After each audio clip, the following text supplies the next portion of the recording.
दोस्तों नमस्कार।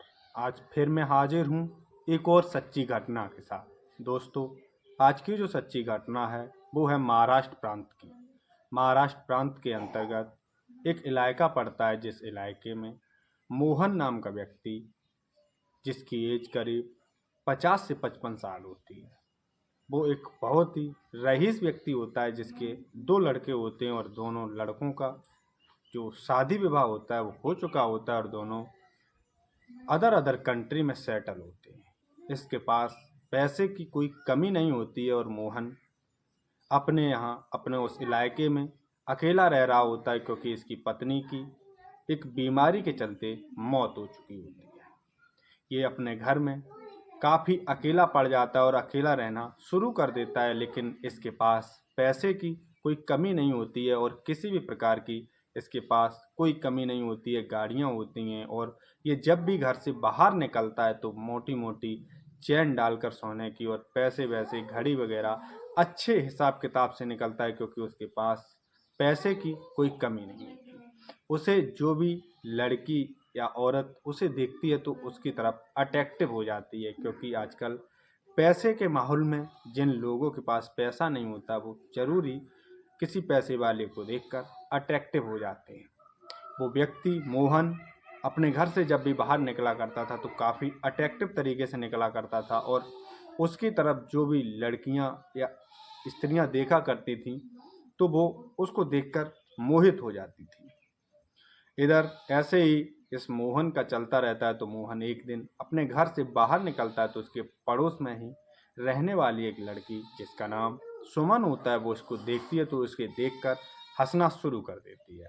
हंस सुमन जो होती है उसकी उम्र करीब 18 से 20 साल होती है, और वो जब इसको देखती है तो ये जो मोहन होता है ये भी उसे देखकर हंसता है। दोनों जब हंसते हैं तो दोनों एक दूसरे से खड़े होकर बातचीत कर लेते हैं। बातचीत करते तो मोहन इससे पूछता कि अगर तुम मेरे साथ एक रात बिताना चाहो तो तुम आ सकती हो, और मैं तुम्हें करीब 10,000 रुपये। मोहन जैसे ही इस सुमन से ऐसी बातें करता है तो ये भी उसकी बात तुरंत मान जाती है, क्योंकि इसके पास पैसे की जो होती है वो कमी होती है, और ये जो सुमन होती है ये अक्सर चोरी छुपे यही देह व्यापार का धंधा किया करती थी। लेकिन इस बात की जानकारी उसके पास पड़ोस के लोगों को और किसी को इस बात की जानकारी नहीं होती। अब जब सुमन से ये जो मोहन होता है ये डील पक्की कर लेता है, तो मोहन कहता है कि मैं तुम्हें जिस होटल में बुलाऊं तुम वहां आ जाना, और मुझे 12,000 रुपये चाहिए। सुमन जब उससे 12,000 रुपये मांगती है तो मोहन कहता है कि मैं तुम्हें 12 क्या 15,000 रुपये दूंगा, लेकिन तुम आना चाहिए। इधर समय बीतता है और रात्रि का जब समय होता है तो मोहन होटल बुक करता है और सुमन को बुलाता है। तो सुमन उस होटल में पहुंचती है। दोनों करीब 15 से 20 मिनट बैठकर बातचीत करते हैं, खाना पीना खाते हैं। उसके बाद सुमन एक एक करके अपने सारे कपड़े उतार देती है। इधर सुमन जैसे ही निर्वस्त्र खड़ी होती है तो वो जो मोहन होता है उस पर रहा नहीं जाता, वो उसके ऊपर झपट पड़ता है।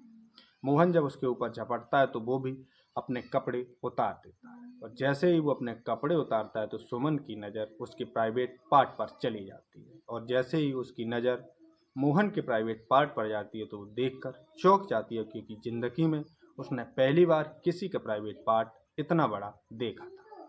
सुमन ये देखकर चीखना चिल्लाने लगती है, लेकिन अब वहाँ सुनने वाला कौन होता है, क्योंकि उसे लग रहा था कि अगर आज मैं इसके साथ लेटी या इसके चंगुल में फंस गई तो ये मुझे कहीं का नहीं छोड़ेगा। लेकिन वो उसे छोड़ने वाला कहाँ था, क्योंकि इसकी तो उसने कीमत अदा की होती है। इसलिए जो मोहन होता है वो उसके ऊपर टूट पड़ता है और करीब 1 से 2 घंटे तक उसके साथ संबंध बनाता है, और जब थक जाता है तो एक तरफ लेट जाता है। और जो सुमन होती है वो भी बेचारी काफ़ी तरह हांफती है और रोती है, चिल्लाती है, लेकिन वो जो मोहन होता है वो ये सब करने के बाद उसे उसके रुपए देता है 15,000, और उसे जाने के लिए कह देता है। सुमन भी उस पर रुपए लेकर चली आती है। इधर जब मोहन वापस उस होटल से अपने घर पहुंचता है तो वो देखता है कि ये लड़की तो काफ़ी लाजवाब है, क्योंकि अभी तक मोहन ने काफ़ी लड़कियों के साथ संबंध बनाए होते हैं, लेकिन इसकी तरह कोई लड़की नहीं होती है।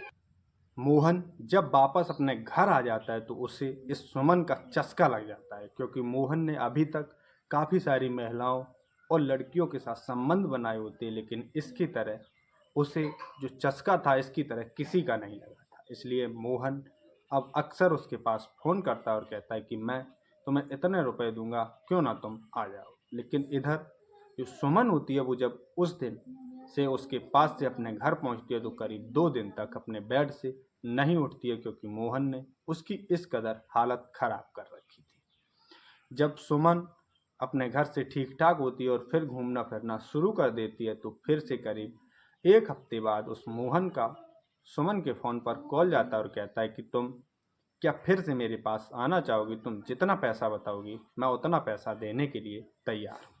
सुमन जैसे ही इस कदर की बातें सुनती है तो वो भी बेचारी पैसों के लिए परेशान होती है, तो वो भी इस बार उससे 20,000 रुपये की डिमांड रख देती है।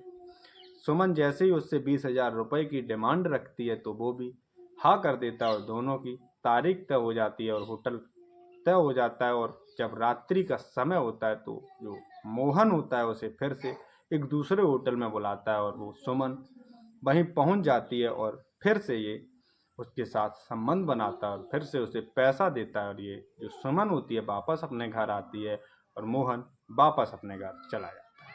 ये उनका सिलसिला अब आए दिन का बन चुका होता है, क्योंकि मोहन के पास भी अब पैसे की कोई कमी नहीं होती है और इधर सुमन को भी पैसे की बहुत ज़रूरत होती है, क्योंकि मोहन के घर में अब कोई होता नहीं है, वो अकेला था और उसके जो बच्चे थे वो विदेशों में सेटल थे, इसलिए उसके पास और वैसे भी कोई पैसे की कमी नहीं होती। इधर इनका सिलसिला जब एक बार चलना शुरू होता है तो रुकने का नाम ही नहीं लेता। एक दिन फिर से मोहन सुमन के फ़ोन पर कॉल करता है और सुमन से कहता है कि मुझे आज फिर से तुम्हारी ज़रूरत है। तो सुमन इससे इनकार करने वाली कहाँ होती है, वो जितने मुँह मांगे पैसे मांगती है और वो मोहन उसे तुरंत दे देता है।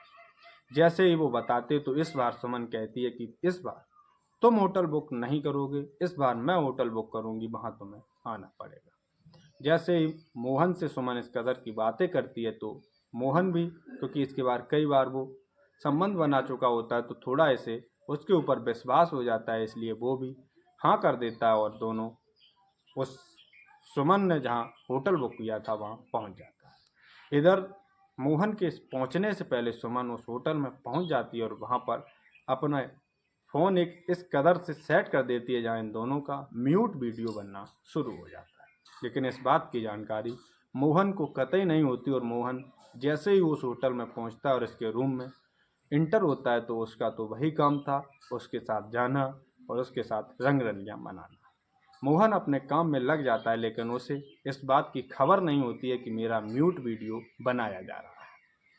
इधर मोहन जैसे ही अपने काम से फुर्सत होता है, वो उस दिन थोड़ा जल्दी में होता है, इसलिए वो जल्दी उसको पैसे देता है और वापस चला आता है। इधर जो सुमन होती है वो उस वीडियो को अपने फ़ोन में सेव कर लेती है और कुछ देर बाद उस मोहन के फ़ोन पर सेंड कर देती है।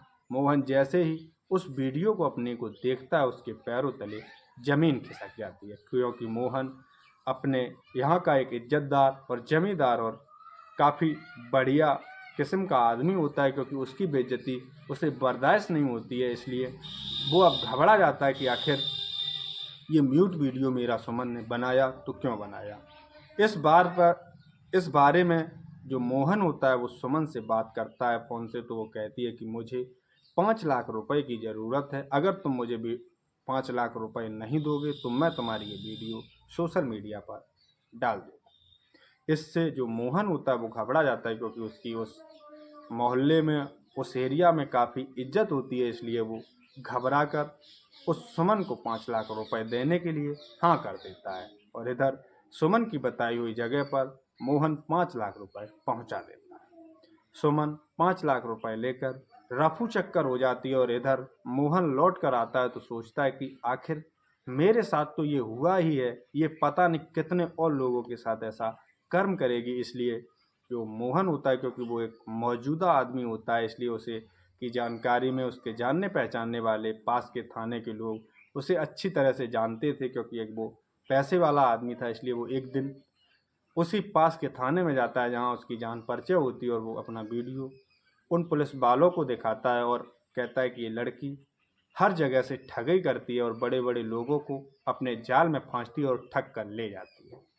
पुलिस को जैसे ही इस बारे में पता लगता है तो पुलिस इस सुमन के खिलाफ ही एफआईआर दर्ज कर लेती है और इसकी खोजबीन शुरू कर देती है और इसके नंबर को सर्व लाइन पर लगा देती है और इसके नंबर का कॉल डिटेल निकाल लेती है। और एक दिन इसका फ़ोन करीब 1 महीने बाद ट्रैक कर लिया जाता है और ट्रैक करने के बाद इस सुमन को पुलिस रंगे हाथों पकड़कर अपने थाने में लाकर बैठा देती है। पहले पुलिस कांस्टेबल जो लेडी होती है वो इससे पूछताछ करती है, लेकिन ये कुछ नहीं बताती। लेकिन पुलिस जब थोड़ा सख्ती के साथ इसके साथ पेश आती है तो ये अपना जुर्म कबूल कर लेती है। और जब ये अपना जुर्म कबूल करती है और बताती है कि सर ये मोहन ही नहीं, न जाने मेरे चंगुल में कितने रईस लोग फंसे और हमारा ये काम है कि हम उनको लूट के ले आए। वो लोग हमारे साथ रंगरलियाँ मनाते हैं और हम उनको लूटते हैं। जैसे ही सुमन इस तरह की पुलिस वालों को बातें बताती है तो पुलिस उसके खिलाफ मुकदमा दर्ज करती है और उसे लोक अदालत में पेश कर देती है, जहाँ पर इसे जज के सामने पेश किया जाता है और जज इसे सज़ा सुनाता है और इसे जेल कर दी जाती है। तो दोस्तों, कैसी कैसी लड़कियां और कैसी कैसी औरतें हमारे इस संसार में घूम रही हैं, जो अपना अपना जाल बिछाती फिर रही हैं पैसों की खातिर। तो आप लोगों से मेरी गुजारिश है कि आप लोग ऐसे लोगों से बचकर रहें। तो आज के लिए हमारी सच्ची घटना बस यहीं तक। जय हिंद, जय भारत।